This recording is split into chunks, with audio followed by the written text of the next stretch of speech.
Glória a Jesus, que maravilha. Meus amados, a paz do Senhor Jesus, amém? É gratificante que nós já estamos agora na aula de número 5, né? Aula de número 5, a glória de Deus, Daniel e Apocalipse. E estamos aí estudando sobre Apocalipse. Muito bom. Eu estava meditando e pensando, meu Deus, como o Senhor é maravilhoso, né? Porque quem diria que a gente ia chegar até aqui, né? né? É assim, eu fico feliz porque aqui é como se fosse o divisor de águas, né? Aqui a gente, na próxima aula já será a última, né? Será a última desse módulo e, por sua vez, consequentemente também será a última deste compêndio aí de estudos dos livros da Bíblia. Entendeu? Ou seja, nós passeamos por toda a Bíblia, olhando a introdução. Perfeito, a primeira metade, né? Então, assim, a primeira metade que a gente pode até considerar que estamos na metade já, né? Que se for contar os módulos, nós estamos aí praticamente na metade, né? Dá para olhar aí no final, né? Atrás tem todos os módulos, não é? Estamos na metade. Glória a Deus, né? Isso é gratificante. E mais gratificante ainda por estarmos estudando aqui um livro muito bom, que serve aí para a vida, né? Todos eles servem, né? Mas Apocalipse tem um peso a mais. Meus amados, nós já fizemos a introdução na aula 4 e hoje nós iremos estudar, vamos dar prosseguimento aqui na página de número 57. Apesar de ter aqui todo esse prólogo, falando sobre o título, a introdução, essas coisas assim, também a saudação, a gente vai pular essa parte, tendo em vista que a gente já deu uma pincelada lá na introdução. E considerando que são poucos encontros para Apocalipse, né? Daniel e Apocalipse. A gente dividiu em 3, né? 3 aulas com Daniel, 3 aulas com Apocalipse. Então, para a gente não tomar tempo aqui, a gente já vai direto para outros assuntos que são de maior relevância, tá? Não desmerecendo isso aqui, né? É só para a gente remir o tempo, tá bom? Mas eu vou mencionar sobre isso aqui, só não vou ler, tá? Se a gente for ler, alguns eu vou ler, outros não. A gente vai só citar, tá certo? Então a gente já vai direto, ainda no capítulo 1 de Apocalipse, que a gente só fez a parte introdutória. Aí no capítulo 1 a gente vai entrar e nós vamos direcionar a aula de hoje, tá? Abra aí a sua Bíblia, Apocalipse capítulo 1.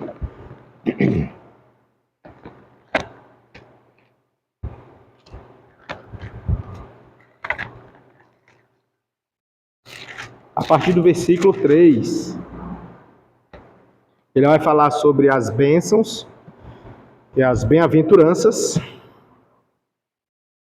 Versículo 3, ele vai dizer assim: bem-aventurado, né? Então aqui são as bem-aventuranças aqui do Apocalipse.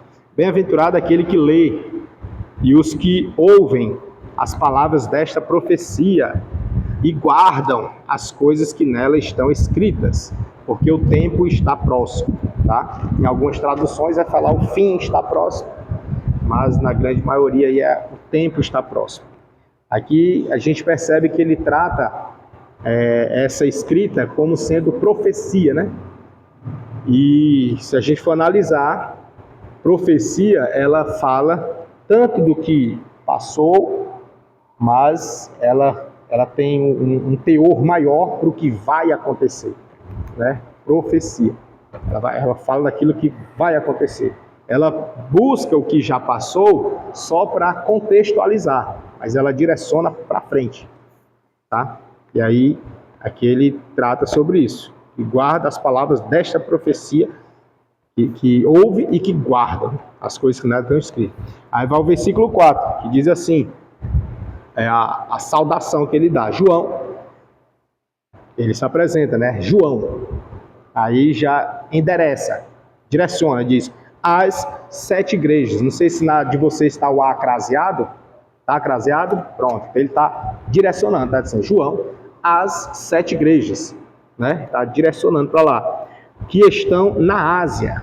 O legal daqui é que ele se identifica e ele direciona e especifica o local. Né? Muito bacana isso, é muito bom. Ele não deixa sombra de dúvida, né? Tipo assim, mas está lá em Samaria. Não era para lá, não, era para cá. Só um exemplo, né? Estou dando um exemplo assim bem esdrúxulo, mas claro que é para todas as igrejas. A gente vai já entender isso aqui. Aí ele diz, aí vem a saudação, graça e paz seja convosco, da parte daquele que é. Olha o cumprimento dele, né? O cumprimento. Como é que ele cumprimentava os irmãos? Aqui vem a saudação dele, ele diz, graça e paz seja convosco. Né? É a forma que ele se apresentava. E aí ele diz, graça e paz seja convosco. Só que essa graça e essa paz não é da parte dele, de João. Né? Ele diz, da parte daquele que é, e que era, e que há de vir. Perceba que ele dá características, né? Aí ele continua, e dá dos 7 espíritos que estão diante do seu trono. Ou seja, perceba que ele está saudando, graça e paz seja convosco, da parte daquele que era, que é e que há de vir. Esse aqui, ele está falando de 3 pessoas ou de uma só? Uma só. Aquele, e não aqueles. Tá? Diz, aquele que, vírgula, que era, que é e há de vir. Estou falando de um só. Tá? Quem é esse que ele está falando?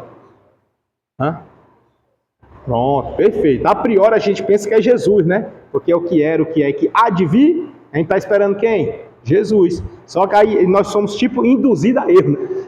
A gente é induzido a pensar que é Jesus. Só que na verdade é Deus. Tá? É Deus. Aí ele vai dizer assim, e dá dos, no plural, dos 7 espíritos que estão diante do seu trono.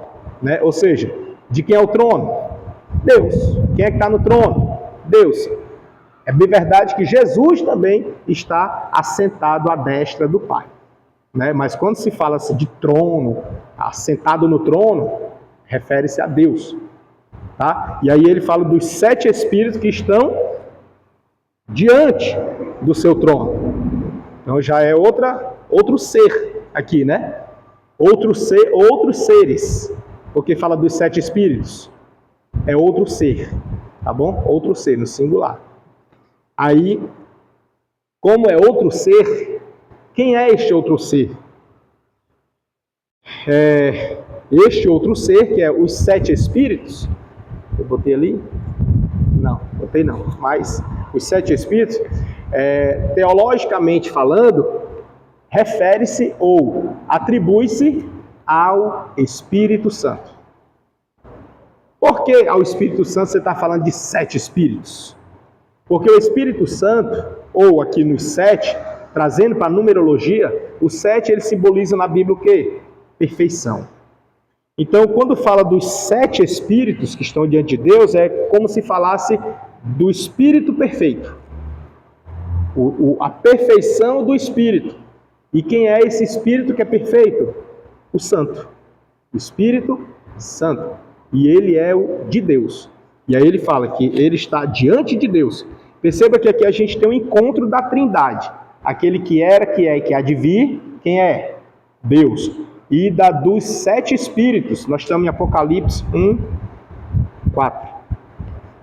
E a dos 7 espíritos que estão diante do trono de Deus. E não termina por aí não. E aí ele diz assim, e da parte de Jesus Cristo. Olha, aqui vem Jesus, tá vendo? Aqui vem Jesus. Se lá no começo fosse Jesus, esse aqui quem é? Né? Então aqui vem Jesus. Então o que é, o que era e o que há de vir, Deus, os 7 espíritos, o Espírito Santo, e aqui finalmente Jesus. E Jesus ele apresenta como Jesus Cristo. né? E aí ele vem apresentando ele como sendo quem? Que é a fiel testemunha. Mas ele não é só fiel testemunha, ele é o primogênito, né? Primogênito de quem? Dos mortos. Como assim, primogênito dos mortos? É porque não é que ele morreu primeiro, mas ele foi o primeiro a ressuscitar dos mortos. Ele é o primogênito que saiu dos mortos. Como assim o primogênito que saiu dos mortos? Em qual sentido? Alguém vai dizer, que já disseram, e pode indagar novamente. Mas antes de Jesus ressuscitar dos mortos, eu lembro que ele ressuscitou a Lázaro. Então, Lázaro não foi o primeiro? Alguém mais atrevido ainda vai dizer, não, que conversa é essa? Antes de Jesus ressuscitar Lázaro, Eliseu, quando estava morto, os seus ossos ressuscitaram um morto. Um morto foi jogado na cova que estavam os ossos de Eliseu e ressuscitou. Entendeu? Então, assim, houveram outras ressuscitações antes da ressurreição de Cristo. Então, por que Jesus é o primogênito? E aí? Sabe por quê? Porque todos os outros que ressuscitaram morreram de novo. Eles não tinham condão, não tinham a autoridade de ressuscitar de modo a dar essa garantia e autoridade sobre a morte e poder de vida para outras pessoas. Cada um obteve, dada por Deus, para si próprio. Não tinha como passar para alguém. Por exemplo, aquele homem que ressuscitou, quando o seu corpo bateu nos ossos de Eliseu, ele não pôde gerar vida, aquela vida que ele teve de volta, ele não pôde transferir para alguém, conceder para alguém, era só dele. E logo depois ele morreu de novo. Lázaro, quando foi ressuscitado, isso através de Jesus, aquela vida que ele recebeu de volta, ele não pôde transferir para alguém. Ele não tinha poder sobre a morte. Era só com ele, e foi dado a ele. Ele não tem dele próprio, foi dado a ele. Como foi dado a ele e não era dele, ele depois se encontrou novamente com a morte e não pôde fazer nada. Morreu e não ressuscitou mais. Dá para entender? E agora vem Jesus. Mas com Jesus foi diferente, porque Jesus morreu, foi sepultado, só que ele ressuscitou. E quando ele ressuscitou, eu pergunto, ele morreu de novo? Não. Não morreu de novo. Está lá em Atos dos Apóstolos, né? E os discípulos viram ele subindo. E falando ainda mais, né? Subindo e falando. Entendeu? Então, assim, ele foi o primeiro que ressuscitou e não morreu mais. E detalhe, além de não ter morrido, ele tem o poder sobre a morte. Ele tem o poder da vida. E a ressurreição dele deu garantia, deu autoridade para outras pessoas também experimentarem deste poder. Morrerem, mas ressuscitarem. Então ele foi o primeiro. E aí o texto vai dizer que ele é o primogênito dos mortos. Não que ele morreu primeiro, mas ele foi o primeiro a ressuscitar e não morrer. E por que o primeiro e não o único? Porque a partir dele, ele nos dá a garantia para que nós também, ao morrermos, possamos ressuscitar e herdar a vida eterna. Não é assim que está escrito? E os mortos ressuscitarão, né? Ainda fala primeiro, só que esses mortos ressuscitarão primeiro já é na ordem humana, no horizontal aqui, entre nós. Entre nós carnais, os mortos ressuscitarão primeiro e os que estiverem vivos serão transformados. Entendeu? Esse primeiro daí já é um primeiro na ordem humana, no horizontal. O primogênito aqui de Jesus é na ordem divina, no sentido amplo de primogenitura dos mortos, porque ele dá autoridade para toda a humanidade, no sentido geral. Dá para entender? É confuso ou tá tranquilo? Dá para entender? Que bom, graças a Deus. Tem ninguém com sono não, né? Que tá? Tem um que já disse que tá. Tá também, né? Trabalho de noite. Mas dá para acompanhar? Porque às vezes o sono deixa a gente divagando, né? Posso seguir? Aí diz assim: e o príncipe dos reis da terra. Quem é esse príncipe dos reis da terra? Jesus. Continua. Hã? Soberano, é? Legal. Soberano dos reis da terra. É na Bíblia ou no material? Na Bíblia, né? A tua é A. N-A. Aí continua. Aquele que nos ama e em seu sangue nos lavou dos nossos pecados. Quem foi esse? Jesus. Pode falar. Foi Jesus, né? Depois de tanta referência aqui, né, a gente fica assim, quem é esse aqui? Ele é Jesus, foi ele que nos lavou dos nossos pecados e nos fez reis e sacerdotes, né? Para Deus e seu Pai, a ele glória e poder para todo sempre. Amém. Isso aqui é uma saudação, viu? Legal, né? Saudação bonita, viu? Saudação. Vamos lá. Aqui, no verso 6, a gente pode considerar que é o tema de Apocalipse. Porque ele diz assim, no verso 7, aliás, versículo 7. Eis que vem com as nuvens e todo olho verá, até os mesmos que o traspassaram. Já pensou? Até os que mataram ele, perseguiram ele, vão ver. Né? Só que aqui tem um detalhe. Aqui tem um viés teológico que diverge. São dois viés teológicos que divergem. Um diz que todo olho verá, até os mesmos que o traspassaram. E todas as tribos da terra se lamentarão sobre ele. Sim, amém. De quem ele está falando? A quem ele se refere isso aqui? A priori é Cristo, né? Porque quem foi que foi traspassado? Cristo. Teve outro que foi traspassado? Não, foi Cristo. E os que o traspassaram vão ver, vão olhar e vão dizer. Aquela grande máxima que Paulo vai falar, né? Toda língua confessará, né? Aí, no versículo 8 ele vai falar, eu sou, aqui já não é mais João, né? Eu sou o alfa e o ômega, o princípio e o fim. Quem é que diz aqui? O Senhor. Aí ele vai e reforça o que foi dito lá na saudação. É o Senhor. Qual Senhor? O que era, o que é e o que há de vir. Quem é esse? O Todo-Poderoso. Quem é esse aqui? Deus. Né? Tem dúvida? Hã? Tu já fala assim, é? Diz o Senhor Deus. Olha aí. A tua também? A tua tem Deus, né? A tua é NAA e a tua é qual?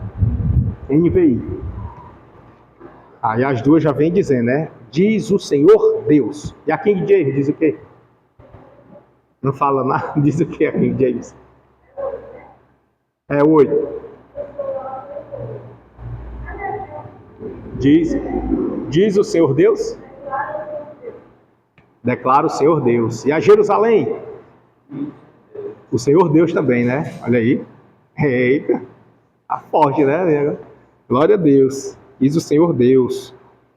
Aqui na corrigida, ela fala, diz o Senhor, que é o que era, o que há de vir, o Todo-Poderoso. Para ratificar com a outra lá.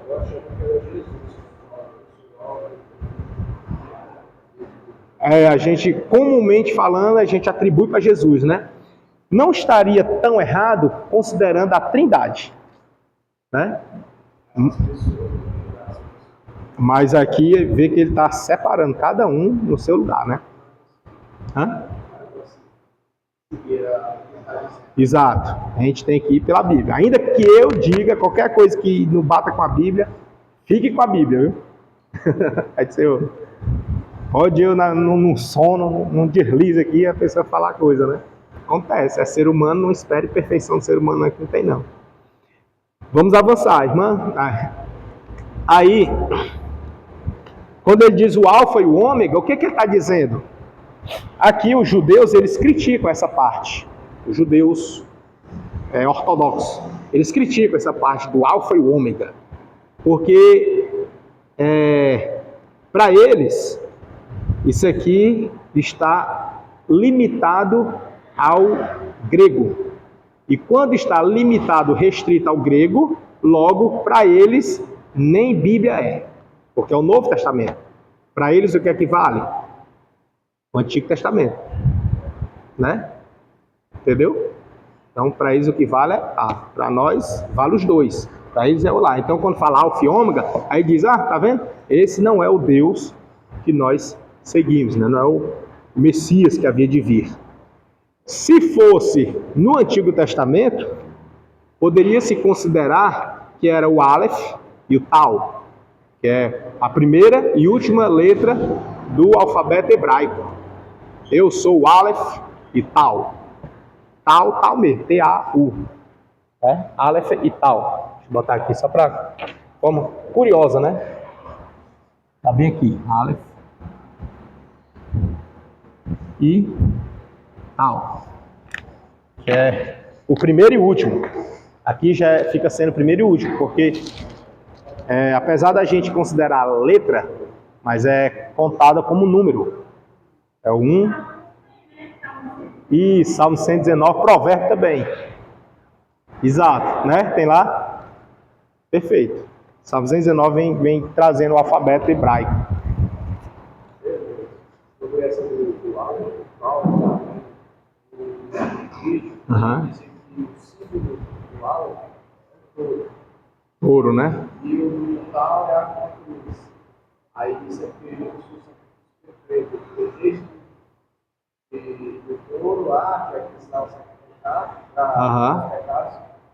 E isso fala só com aquele ano. Isso. E a cruz, que agora é permanente, definitivo, né? Legal. Boa explicação. Então vamos avançar, né? O meu desejo, é passar versículo por versículo, sabe? Eu fico me coçando, sabe? Mas não dá, né? Felizmente não dá.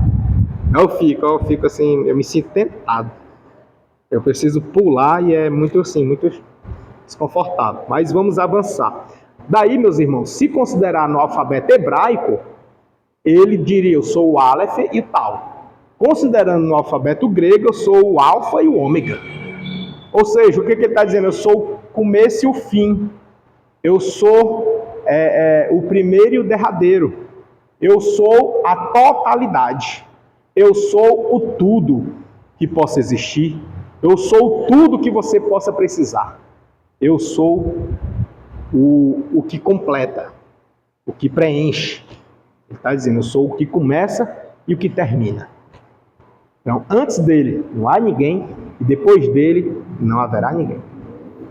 Entendeu? Então, este é quem? Este é Deus. É muito comum a gente ouvir falar que Alfa e Ômega atribui para Jesus, mas é Deus. A gente viu aqui, né? Está na Bíblia. Eu não estou nem pegando o material para não dizer assim, é o material. Não, a gente está usando a Bíblia, né? E o material também diz. Mas, vamos para a Bíblia, né? Tá certo? Fechou aqui o raciocínio? Deu para compreender? Tá claro isso? Vamos avançar. Aí ele começa aqui, versículo 9. Aí volta a João, né? No versículo 8 ele diz, eu sou o Alfa. Aqui quem era? Deus falando para João. Agora é João falando. João que está se pronunciando. Agora é João. João vai dizer assim, eu, João, Versículo 9. Também sou vosso irmão e companheiro na aflição e no reino e na paciência de Jesus Cristo. Estava na ilha chamada Patmos, por causa da palavra de Deus e pelo testemunho de Jesus Cristo. Eu fui arrebatado em espírito no dia do Senhor. Alguns comentam sobre o dia do Senhor. Por quê? O dia do Senhor. Lá com Paulo, a gente vai entender que o dia do Senhor é como se... lá com, salvo engano, é Zacarias, ele vai falar o dia do Senhor se referindo ao dia do Messias, do Cristo. O Messias que havia de vir. Aquela época que Jesus veio, ele veio como Messias. Já veio, o Messias. O judeu é que ainda está esperando o Messias. Mas nós cremos que Jesus já veio, o Messias já veio. Certo? Tá bom? Aí, quando o Messias veio, para a profecia de Zacarias, ele estava referindo-se àquele dia que o Messias veio. É o dia do Senhor, ali. Bom, só que agora, a gente vê João falando no dia do Senhor. Como assim? Não já aconteceu? Então por que agora ele está fazendo menção? E aí vai para a teologia. Na teologia, alguns teólogos vão sugerir que esse dia do Senhor era o dia que se comemorava, era uma festa judaica. A festa em que se comemorava o dia do Senhor. E aí, uns atribuem para esse sentido, que era um dia de festa. O dia do Senhor, que ele vai dizer assim, versículo 10, eu fui arrebatado em espírito no dia do Senhor.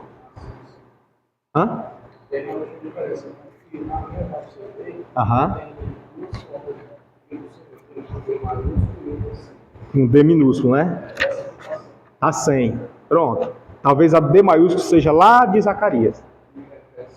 Ao Messias. Ao Messias, o Messias. Pronto, aí vai ter também em Apocalipse fazendo menção para o juízo, para a vinda dele. Sempre que for vinda de Cristo, como sendo o dia do Senhor, aí vai estar. Algumas traduções honestas vão botar com D maiúsculo, vão fazer referência a ele, para dizer que é ele, atribui a Cristo. Aqui não, aqui a minha continua minúscula, mas a tua faz essa ressalva, Quando é maiúsculo é a Jesus, quando é minúsculo é comum, Pronto, então fica até melhor de diferenciar. E aí aqui na NAA tá D minúsculo. Pronto. Alguns teólogos vão dizer que era um dia da festividade, o dia do Senhor, um dia de comemorar. Igual a nossa ceia a gente comemora o quê? A gente anuncia a morte do Senhor até que ele venha. É como se fosse uma festa em homenagem a ele. Dá para entender? A ceia, quem participa da ceia? Aquele que estiver em comunhão. O ato de cear é a demonstração que você está em comunhão com ele.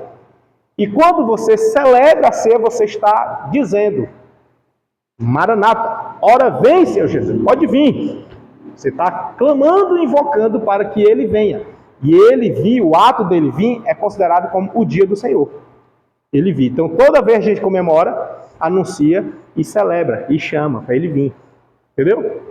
É como se fosse, uma linha teológica vai considerar assim, que ele se refere ao dia do Senhor aqui. No dia do Senhor eu tive essa visão. No dia do Senhor, que dia? No dia dessa festa. Outra linha teológica vai dizer, não é que fosse uma festa judaica e tal, não. Era uma festa do imperador, porque na época os imperadores exigiam que reverenciasse a eles. É tanto que uma das condenações de Jesus foi dizer que ele estava invocando o outro, declarando-se rei, já existindo rei. Então, tinha 2 reis ali, atuando, não podia. Então, um tinha que morrer. Alguém tem que perecer. E aí, uma linha teológica vai dizer que os imperadores exigiam que reverenciasse, que festejasse o dia dele, e alguns era mensal e outros semanal.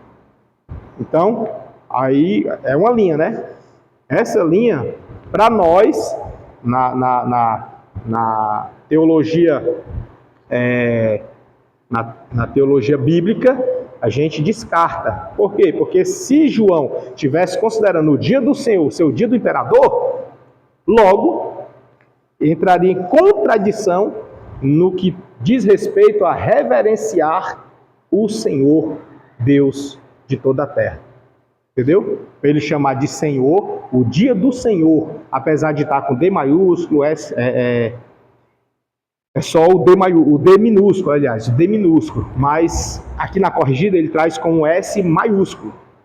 Então não faz assim menção ao homem, e sim a Cristo. Dá para entender? Então, por que eu parei aqui? Porque isso aqui também é assunto de discussão teológica. Diverge, sabe?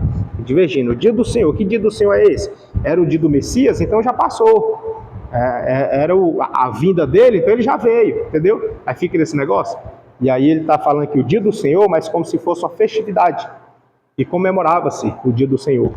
Igual eles comemoravam a festa das cabanas, as festividades. Tem festa, o povo judeu tem festa, né? Aí as festividades. Então é o dia do Senhor como sendo o dia de uma festa. E aí nesse dia ele viu, tá? Aqui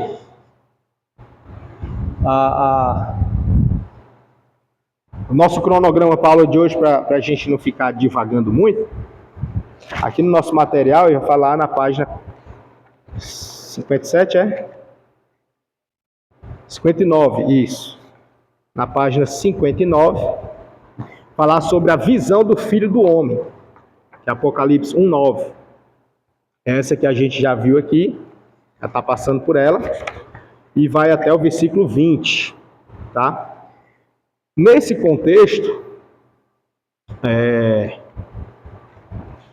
da visão do Filho do Homem, ele engloba o versículo 9 até o versículo 20, entretanto, ele passa pelo versículo 11. E aí no versículo 11 ele vai elencar o quê? As 7 igrejas. As 7 igrejas da Ásia. Na visão do Filho do Homem, a gente já entendeu quem é esse Filho do Homem, né? Deu para entender aí? Isso. Vou botar aqui Jesus Cristo, tá meio ruim de ver aí, tá? Acho que no vídeo não vai dar para ver, não. Eu sempre esqueço de abastecer esses pincéis. Só lembro quando eu chego aqui. Ver que isso aqui dá. Aqui dá melhor. Jesus Cristo, pronto, Filho do Homem.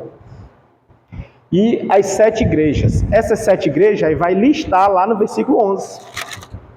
Veja aí na de vocês, que olha aqui, ó. Aí ele diz assim: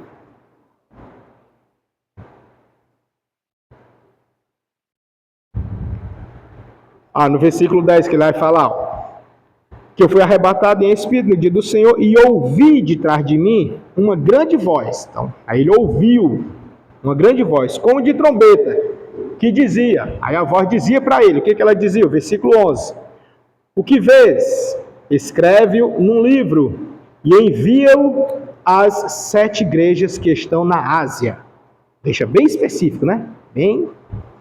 Aí ele vai listar as igrejas. Aí diz, qual é a primeira igreja?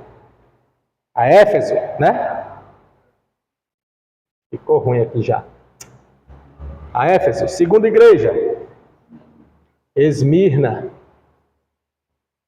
Terceira igreja, Pérgamo. Quarta igreja, Tiatira. Quinta igreja, Sardes. Menino, esse aqui tá muito legal não. Sexta igreja, Filadélfia.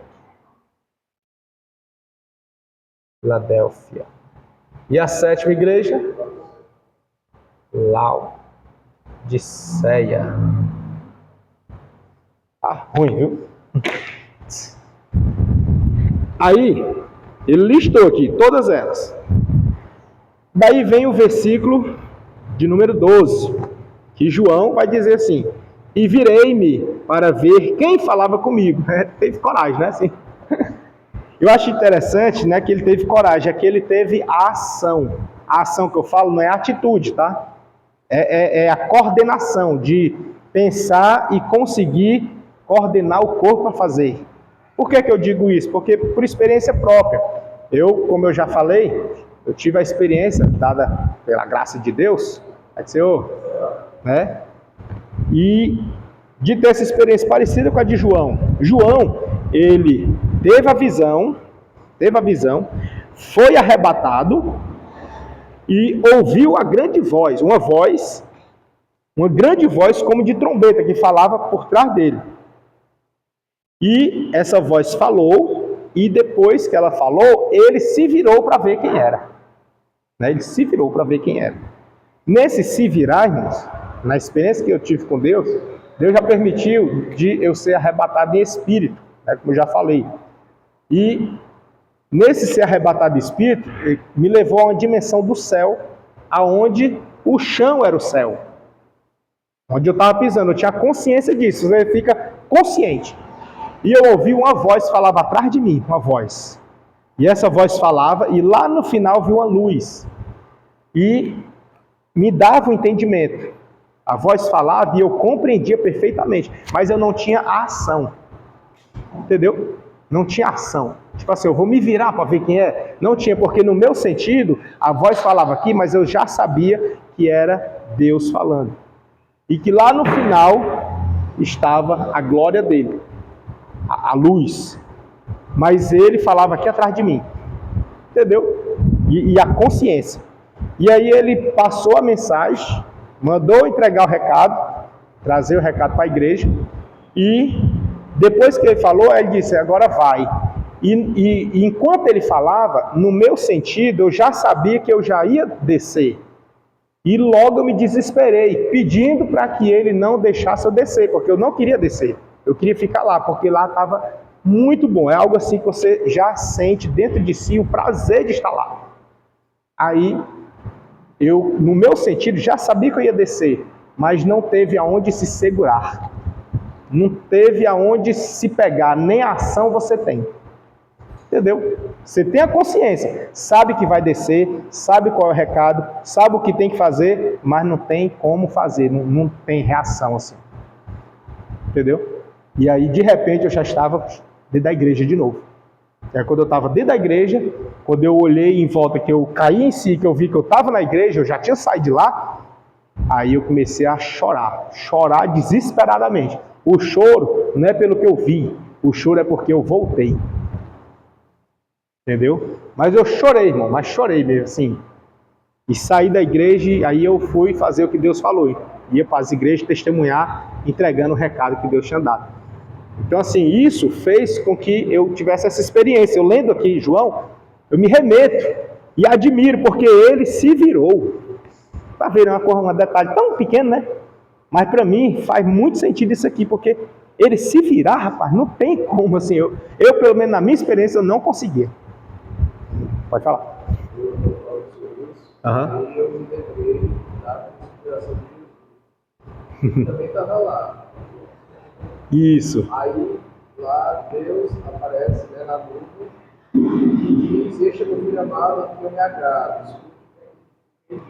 Aí todos eles que ouviram caíram com o rosto tomado de grande medo. Né? Então, assim, já teve a experiência. Já teve a experiência na transfiguração. Exatamente. Tá Pedro e João, né?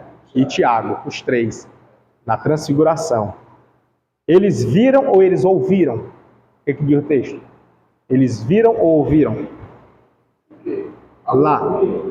Ao ouvirem, né? Eles não viram, né? Só ouviram. Interessante, né? Eles só ouviram a voz e caíram com grande medo.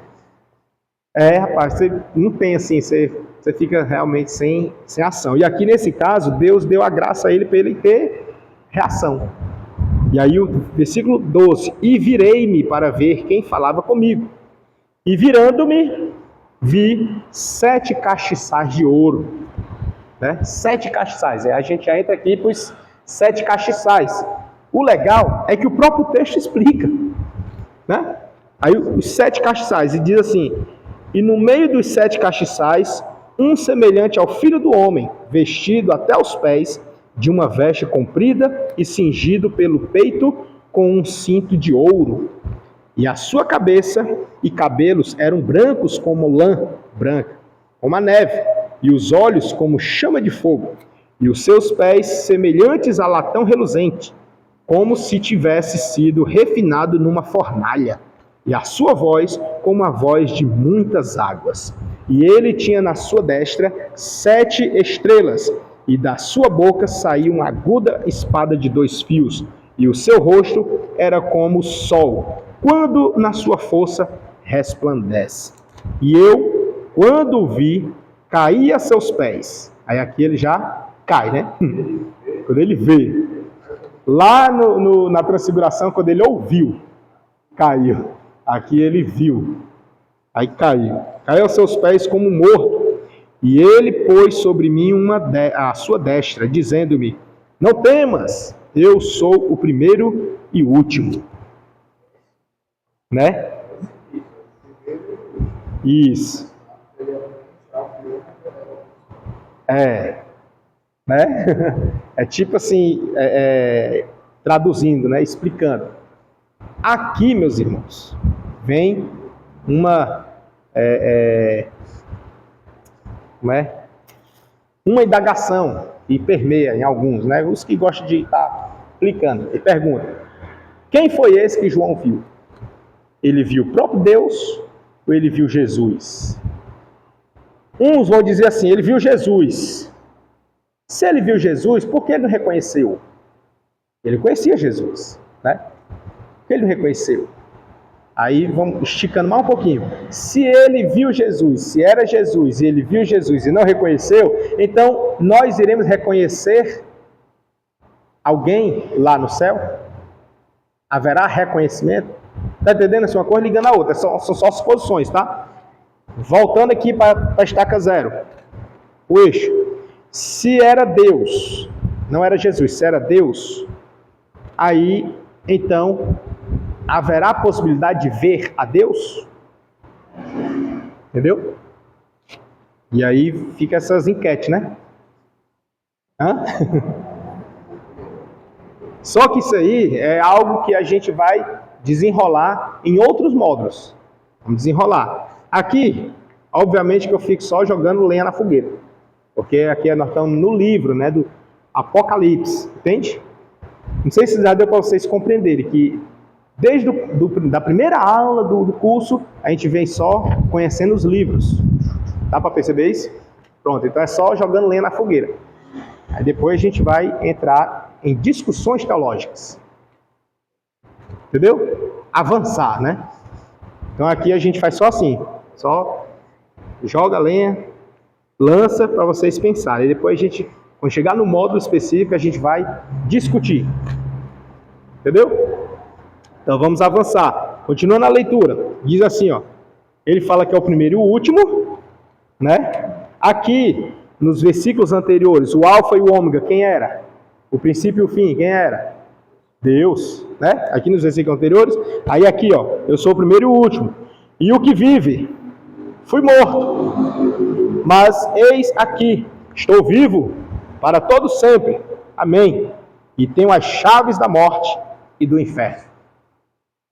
Quando ele fala isso, né? Quando ele diz isso aqui, e o que vive, fui morto, mas eis aqui estou vivo. A quem você se lembra? Você se remete a quem? Hã? Né? Se disser que foi Jesus, porque foi morto, mas reviveu, né? Mas se disser que foi Deus, então Deus morreu e reviveu. Não fica assim, né? Mas calma, tá? Tô só instigando vocês, viu? Só instigando. Tem não, né? E quem é aqui então? Um só. É porque aqui nos versículos anteriores, antes da senhora chegar, a gente estava aqui, aí ele vai separando um por um. O Espírito Santo, tu. Aí vai escorrendo, né? Então quem é aqui? Já a irmã está bem segura.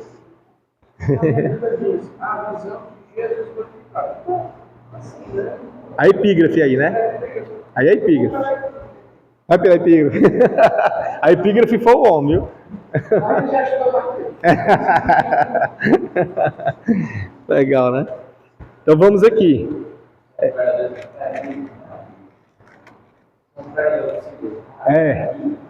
Epígrafe não é Bíblia, né? Exato. Epígrafe é igual ao rodapé, né? Epígrafe é uma proposição, uma sugestão para tematizar aqueles versículos seguintes, né? Tanto que tem epígrafe, tem Bíblia que a epígrafe de um capítulo é uma coisa e no mesmo capítulo em outra Bíblia é outra coisa. Aí já difere. Aí fica assim, né? Não é um chão sólido para você pisar, né? Mas enfim, vamos avançar. Aí no versículo 19 ele diz assim: escreve as coisas que tens visto e as que são e as que depois destas hão de acontecer. Tá? Aqui vem a chave de Apocalipse, tá? Versículo. Por quê? Porque ele está falando, escreve as coisas que tem visto, ele viu, está escrevendo, bem como as que são, ou seja, as que são, é as que existem, as que acontecem, e as que depois destas hão de acontecer. Não é legal? Aqui tu tá vendo, escreve. Tá vendo? Escreve. Escreve o que está acontecendo também. As que são, é o que está acontecendo. E escreve as que ainda vão acontecer. Aí, o 20. O mistério das 7 estrelas que vistes na minha destra e dos 7 castiçais de ouro. Aí, agora ele vai explicar. Lembra que eu falei que é bom é porque ele explica? Versículo 20, agora ele vai dizer quem é. Até aqui, você saberia quem era? Os 7 castiçais e as 7 estrelas. As 7 igrejas, nós já sabemos, né? Mas os 7 castiçais, quem é? E as 7 estrelas? Aí no versículo 20 ele vai nos ajudar, pedindo socorro. E quem é, Senhor?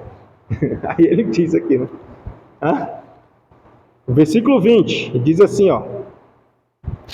As 7 estrelas são os anjos das 7 igrejas. Os anjos das 7 igrejas? Sim. E os 7 castiçais que viste são quem? As 7 igrejas. Legal, né? Então, as 7 estrelas, nós já temos a resposta para cá. Quem são as 7 estrelas? Os anjos. Os anjos da onde? Das 7 igrejas. E quem são os 7 castiçais? As igrejas. Rapaz, isso aqui tá pela fé já, tá invisível. Tá de preto aqui. Igrejas. E aqui os anjos, tá? Né? Dá para entender assim? Aqui a gente já consegue então distinguir quem são as 7 igrejas, quais são as 7 igrejas, né? Aonde essas 7 igrejas estão localizadas, quem são as 7 estrelas, quem são os 7 castiçais. Falando assim, das 7 igrejas, as 7 estrelas e os 7 castiçais, dá pra gente imaginar 1 milhão de coisas, né? Menos isso aqui. Ou alguém já imaginava? Mas está escrito, né? Está escrito, com todas as letras. Na de vocês está diferente alguma coisa? Não. Diz trocado? Diz, não? Os 7 castiçais são as igrejas aí? Tá? As 7 estrelas são os anjos? Agora, no capítulo 2, ele vai falar agora a mensagem para entregar para o anjo. Que anjo? O anjo que está na igreja. Entendeu? Antes... Pois é. É o próximo passo. Próximo passo, o anjo. Aí, ó. antes de adentrar na mensagem, no teor da mensagem, que é das cartas às 7 igrejas da Ásia, antes de adentrar aqui, na mensagem, ele manda escrever ao anjo da igreja, né?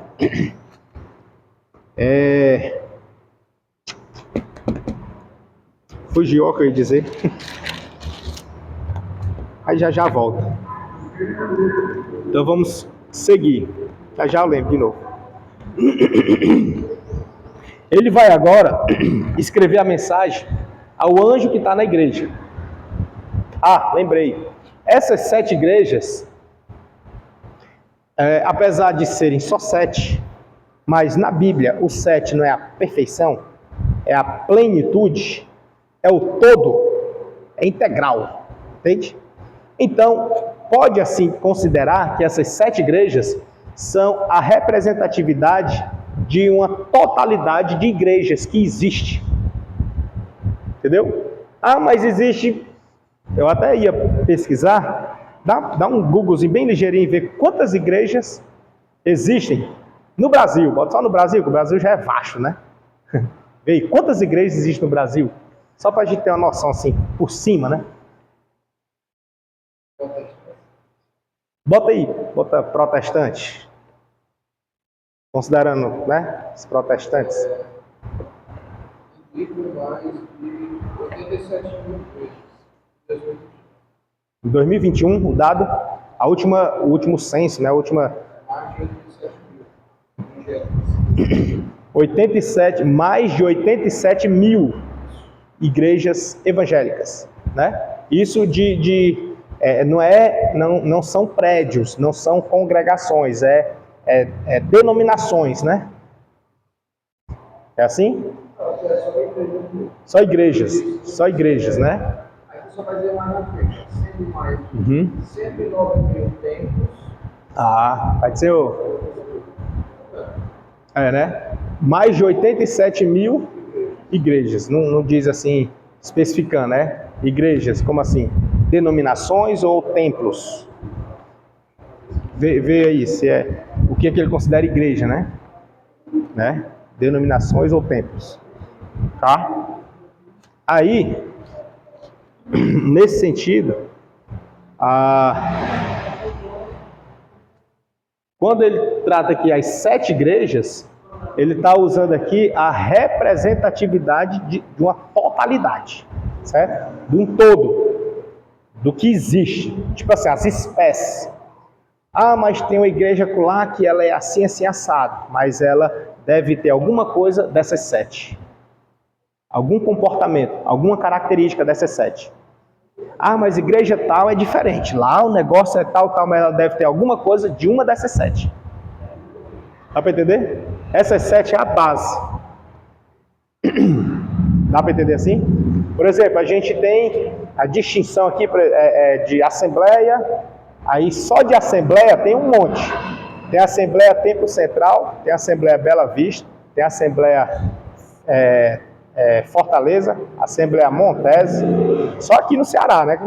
Porque se for a falar nível de Brasil, tem a Assembleia Madureira, tem a Assembleia Filadélfia, Montese, Aqui também tem a Assembleia Tabatinga, tem agora a Assembleia Maranguape, Ministério Maranguape, entendeu? Só de Assembleia tem um monte assim que diverge uma da outra. Cada uma tem um ritmo, tem um jeito, entendeu? Mas se pegar todas elas, em cada uma tem alguma coisa de uma dessas 7. Nenhuma foge daqui de uma dessas 7. Entendeu? É importante frisar isso aí. Por isso que ele restringiu e pegou as 7. Por que as 7? Primeiro, a representatividade do número, né? A perfeição, a plenitude, completo. Então, nessas 7, elas representam todas as que existirem. Porque em todas elas vai ter alguma coisa de uma dessas 7.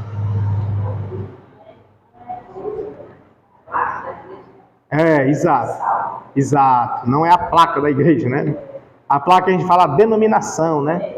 Porque eu sou universal, por exemplo. Né? Só um exemplo. Exato. Por isso que alguns, principalmente os missiólogos, eles entendem que no dia do arrebatamento, muita gente vai se surpreender, porque vai ter gente lá na católica que vai ser arrebatada. Tem gente lá na igreja que você não acredita que vai ser arrebatada. Os missiólogos, né? Fala assim. Então, assim, porque é algo que é estritamente de Deus. A Ele compete, Ele que conhece e sonda os corações. Assim como poderá ter pessoas que você acredita piamente que ela sobe e ela pode não subir. Né? A gente vê isso lá em Mateus, né? Exato.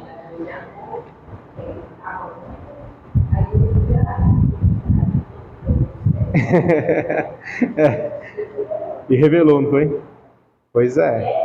É ele. É ele.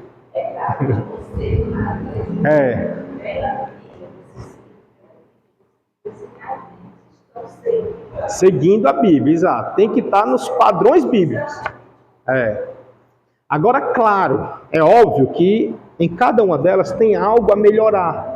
É tanto que o teor da carta, as cartas às igrejas da Ásia Menor, o teor delas era um teor de exortação, advertência, né? Tem uma só que escapa ali, que é Filadélfia, né? Filadélfia tem um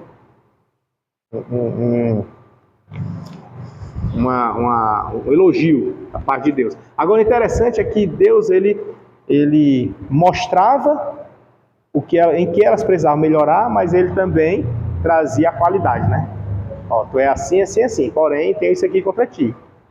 Tipo assim, tu não tá totalmente perdida não, né? Tu é assim, ó, isso aqui, ó. Glória a Deus sim, né? Eu falando, né? Porque Deus não vai falar glória a Deus, né? Eu louvo por isso aqui, não sei como é que Deus vai falar. Mas eu tenho contra ti isso. Então, nesse sentido, a gente percebe que igreja nenhuma é perfeita e que igreja nenhuma salva.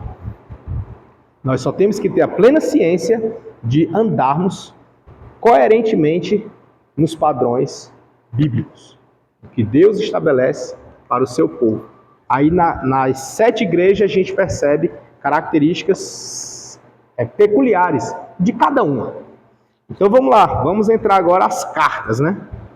Nas cartas às 7 igrejas, aí ele começa aqui, aonde da igreja que está em Éfeso.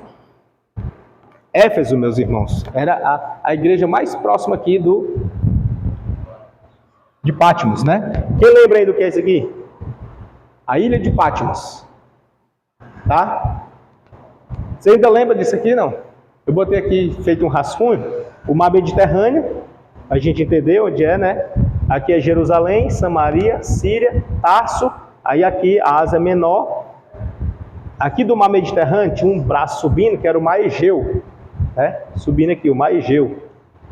Que falta faz o slide, né? Né?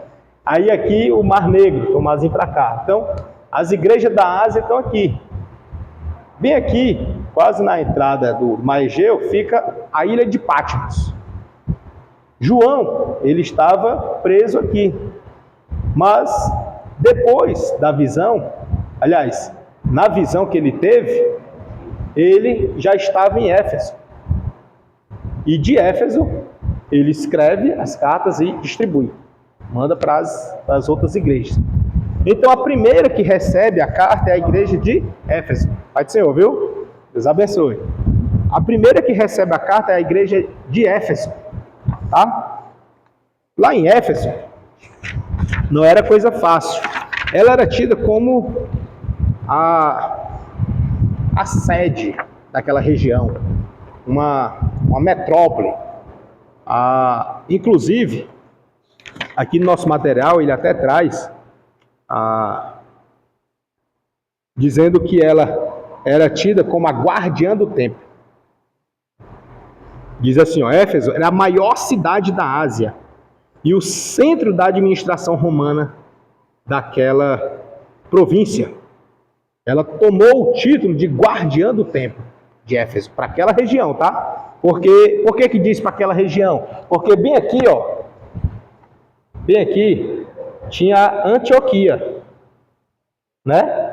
E a Antioquia que era um local de centro de envios e de reuniões, concentrações, né, da Antioquia. Então, quando Paulo, Senhor, então quando Paulo, ele, Senhor, glória a Deus, ele vai mencionar sobre essa região, João na revelação que Deus deu para ele lá de Apocalipse, ele vai mencionar que Éfeso era a igreja em que o texto vai dizer assim,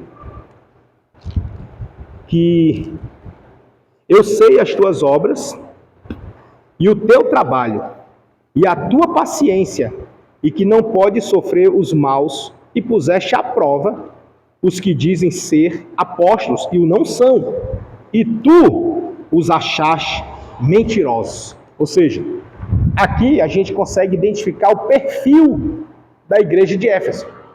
Qual era o perfil da igreja de Éfeso? Olhando aqui pelo texto e a mensagem que Deus estava falando ao anjo da igreja que estava lá. O perfil a gente percebe que era uma igreja zelosa. Uma igreja criteriosa, que ela colocou à prova os que dizem ser apóstolos, só que não eram. E ela identificou isso. Como é que se identifica? Primeiro, o que ela fez? Ela botou à prova. Se ela botou à prova, ela exigiu, né? Botou à prova, ela exigiu. E se ela exigiu, ela percebeu e comprovou que de fato eles não eram apóstolos. Estavam se passando e não eram, enganando o povo, e ela identificou. Isso, pronto. Podemos também considerar essa parte. Para você identificar o falso, precisa conhecer bem o verdadeiro. Né? Eu gosto muito de usar como simbologia o dinheiro. Para você identificar uma cédula falsa, não precisa você estudar todas as cédulas falsas. Se você for fazer assim, você vai morrer e não termina de estudar as cédulas falsas. Basta você conhecer bem a verdadeira. Conheça bem, mas bem mesmo, a verdadeira. Que aí, qualquer outra que for diferente, é falsa. Fica fácil. Perfeito. A aplicação. Na conversa você já anota. Então é isso mesmo. A aplicação aqui. Conheça bem a Cristo. Conheça intimamente o Espírito Santo. Se relacione demais com Deus. E aí, qualquer coisa que vier diferente, você identifica logo. Você sente. Ele diz, né? É maravilhoso. Então não precisa perder tempo estudando um monte de heresias, um monte de... porque... Eita, você ouviu falar nisso aqui? Olha, não, pai, não perca tempo com isso não. Nós já temos um que basta. Né? Aqui tem 66. Não dá não. Dá. Né? Já temos um que basta. É o suficiente. Você pode... mesclar de Bíblia para Bíblia, tradução para tradução. É muito bom conhecer. Aí, nessa mensagem, ele vai dizer para a igreja de Éfeso que ela sofreste, mas tem paciência, e trabalhaste pelo nome do Senhor, e não se cansou. Né? Não se cansou. Aí vem a advertência. Tenho, porém, contra ti, que deixaste a tua primeira caridade, ou o primeiro amor. Como é que está na Jerusalém? Está assim? Apocalipse 2, versículo 4. Como é que está nas traduções aí? Amor também? Tenho, porém, contra ti, que deixaste? Está assim?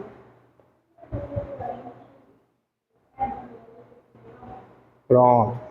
Legal. Aí, como é que tá aí achou? Jerusalém? Né? 2:4.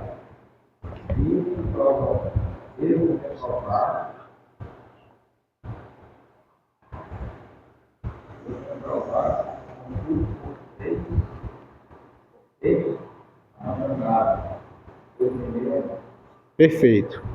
Então pronto, tá todo tão coerente, né? Primeiro amor. Aí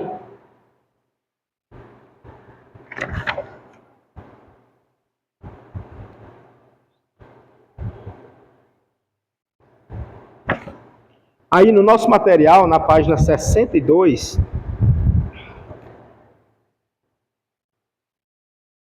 vai trazer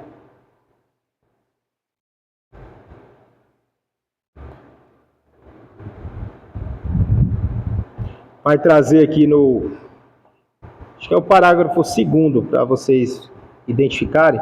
A primeira palavra que começa é dupla, né? Aí desce, aí tem um segundo parágrafo, que é a falta dos Efésios. Deu para localizar? A falta dos Efésios. Aí diz assim, a falta dos Efésios é talvez, perceba o que ele diz, é talvez, né?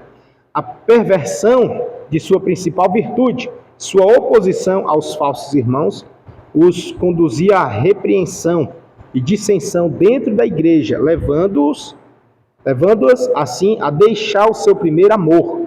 Isto interpretaria o amor a que se faz referência como sendo o amor fraternal. Pode, contudo, se referir ao amor de Deus. Aí pede para comparar com Tiago, capítulo 2, versículo 2 e 5. Vamos analisar um pouquinho o que é esse deixaste o teu primeiro amor. O que seria esse deixar o primeiro amor? Seria deixar o amor a Deus?